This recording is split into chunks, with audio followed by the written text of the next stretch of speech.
Dear students, let us start the discussion on today's newspaper, that is 28th May 2016. The first article is related to the Hiroshima or Obama's visit to Hiroshima. So now, the significance of Hiroshima and Nagasaki during the Second World War is, unforgettable. And it is the first time the world has experienced the vigor of an atomic bomb. So in this case, the Truman has ordered for the dropping of the atomic bomb on Japan, and now President Obama has paid a visit. A serving president paying a visit to Hiroshima is the first one. Previously, though Jimmy Carter paid a visit to Hiroshima, it was only after his getting down from presidency. Now in this case, Obama did not give an apology, but he paid his tributes and kept a wreath around the memorial. Now it has got great significance to the world, and also especially to the nuclear disarmament movement. Now while giving a speech at Prague, Obama has said the need for a nuclear-free world, but at the same time he reiterated America will maintain its credible nuclear deterrence till the world has become free from the nuclear weapons, and it will work towards the reduction of the nukes along with Russia. But however, recently Obama government has announced for upgrading of its nuclear arsenal with more than $1 trillion of investment. So in these circumstances, it has been criticized. So Obama one way preaching for nuclear disarmament, how come he was taking forward the United States nuclear program with such a huge investment? And the second thing is, so the major controversy related to the Second World War, did America test the nuclear weapons on Japan, or it has a genuine interest to stop the World War II? Now in 1945 itself, Germany got surrendered and it has ended war in the Europe. But it was not in Pacific because of Japan's continuation and ignorance to the warning given by China, UK and US together. So ultimately, America concludes that the bombing has led to end of the Second World War. So, but however, the present day, so the beautiful words framed by President Obama here, they can be a good words for our essay. I also gave how this can be used, or this event as a symbolic gesture can be used in our essay. Now, there is also a parallel event that has occurred in 1990s. That is the West German Chancellor Will Brandt. He has visited Warsaw and he has kneeled down before the memorial and he has apologized to the war excesses or the horrors committed against the Jews. So this shows that is of huge significance to the world. Now after that, if there is another significance, this is one such a photograph where Obama is taking a hug from a survivor of that day, and Obama keeping a wreath on that particular day. How you can start an essay using these two gestures for various types, I gave it in the notes for you. Now further to this, the beautiful words used by Obama are, the death fell from the sky and mankind possessed the means to destroy itself. Now, the science without humanity is dangerous. So in this case, the atomic bomb shows a science without humanity.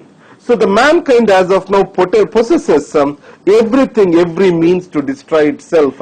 So the danger for the man is from other man, not from anything else. So it means more than worse, the climate change is the human being and his greed, human being and his thirst for power. So these are the words that signify. Now in this Chinese envoy, he has made another statement. So Hiroshima has symbolized the America's wrath onto the Japan. But Japan has conducted, or Japan did many war excesses in China during the Second World War. So the promising is Nanjing, a city in China. Almost 3 lakh plus people were killed in the hands of the Japanese forces. Though these 3 lakh members are disputed, but there is a significant human rights violations in that case. Now coming to landing a quick fix. If you go through the economic survey this year, so the revival of the PSUs, one of the proposal made was the land, excess land which the PSUs and government departments possesses, it has to be taken by the government and put for open auction, and has to be given for startups, and also it can be used for private companies for expansion, or it can be used for urban renewal projects. So the government has started mooting this particular idea. So in this context, wherever the land is acquired, this is of huge property, and the corruption and red tapeism are the major incidents. So the government has to take attention to control corruption and the delay in the process. So unnecessary litigation has to be avoided. Added to that, the PSUs and government departments were not willing to hand over the land which is available to them for the government for the purpose intended. So these things these are the challenges that the government has to overcome. Now this article is about China-Pakistan economic corridor. You know that the $46 billion investment, it is flowing from Kashgar in China, Xinjiang province in China, to Gwadar in Pakistan. So in this, the $46 billion, there is infrastructure, energy lines, and also other transmission lines, connectivity lines will be established. So one of the objections for India is, it is going through POK, where India considers Kashmir as a part of its territory. Now, there is a lot of hope on this investment in Pakistan, and the China was all-weather friend, as was praised as an all-weather friend of Pakistan. So in this context, there are still many doubts which are being posed. One is, there is no proper detail is maintained or given to the people about the nature of the projects that are being undertaken. And the second is, the military is already a powerful institution in Pakistan. So as this corridor goes through Balochistan and Khyber Pakhtunkhwa, that is particular terror regions, that is Khyber Pakhtunkhwa, it is a terrorist infidel regions. What happened is, how to provide the security is the major concern. Already military has established a special security division with 10,000 forces headed by an officer of the rank Major General. So in this context, the military appears to be getting a higher hand with regard to this investment. And the other thing is, in Balochistan and Khyber Pakhtunkhwa, there is a resentment which is going on, because the land is acquired from these areas, but however the benefits are given to more to Punjab state. And these are the various objections that are being put forward. In this context, to what extent it will be successful is a major question. Now, coming to a decisive government, remember this word. Whenever a majority is high for a government in Lok Sabha, the government can act more decisively. If you take from Nehru era, Indira Gandhi era, Rajiv Gandhi era, these are all the eras they are known for decisive governments. But however, in the coalition era, we did not have experience of these decisive governments. There is dilly-dallying, appeasement of different factions, etc. So in those circumstances, it did not provide for predictability to the economic policy, and there is a policy paralysis in a nutshell. So in a coalition politics, you can use this point. The decisive governments are generally visible when a particular party got the sufficient majority to form the government. Now, NEET ordinance. Now let us see the sequence of events. The Supreme Court said NEET is compulsory from this year. Then government has passed an ordinance which said the NEET will be implemented from the next year. So in a way, the government it has overridden the judgment of the Supreme Court through a normal law. It means its government or executive, can it be concluded, executive acted against the Supreme Court judgment, or the Supreme Court or executive has transgressed the Supreme Court judicial functions. So contempt of court, can it be issued against the executive? So these are the various questions which has come before. Then Supreme Court has declined to take these questions because it leads to unnecessary confusion among the students. So that's what Supreme Court said.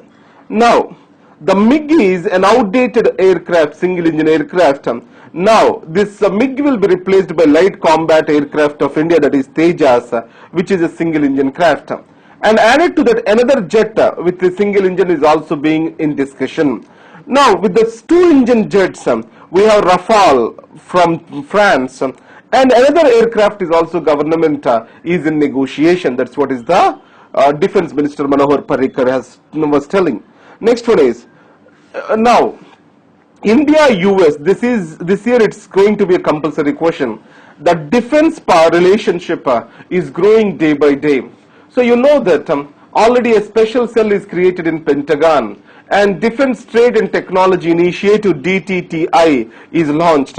Now along with that we have National Defense Authorization Act. So what this does, it places India in equal terms with NATO, Australia, Japan, New Zealand, Korea, along with these countries who are the allies of United States. It means whatever the terms and conditions that apply for all these countries, they equally apply for India.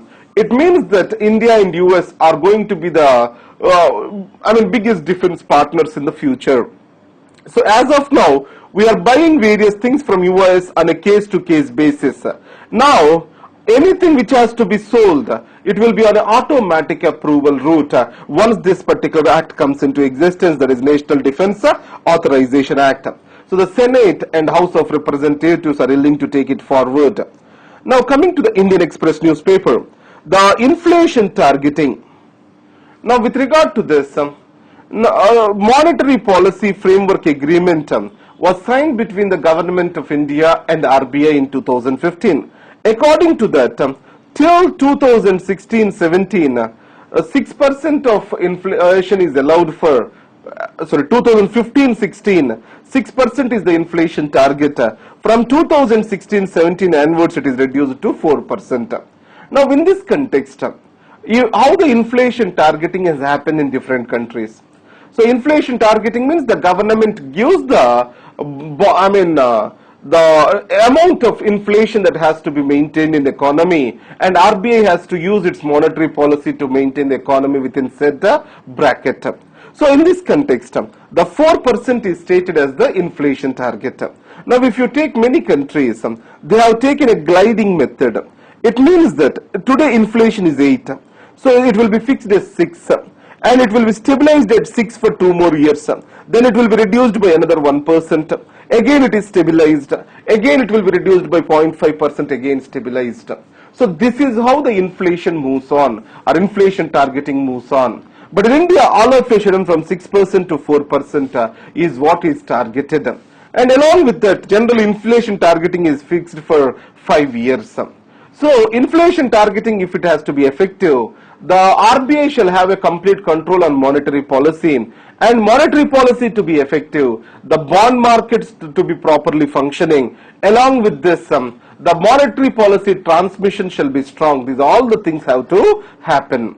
So added to that, RBI shall not be involved in pegging the rupee against the dollar. Now, to avoid the shrinking of value of rupee, RBI is buying the money from the market.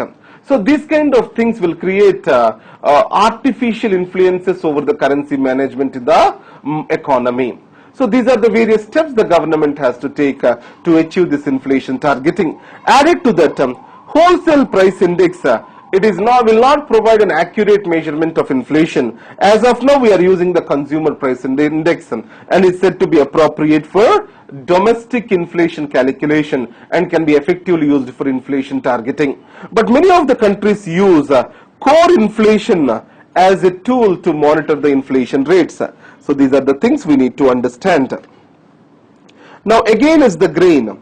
So the Krishi Bhavan, it has given a statistical data about the wheat production with very optimistic figures. Last year also it gave the advanced estimates, but when the real estimates have come up, almost 10 million tons of difference is there, which is too huge. So in a market economy, the various private players, they depend upon the statistical information provided by the government. If so much of variability comes between advanced and real estimates, then automatically the credibility of the government will come into question. So these are the articles for today. So I learned something about posting etc. related to the CivilsPrep. So the necessary delays can be avoided now. Thank you very much. All the best.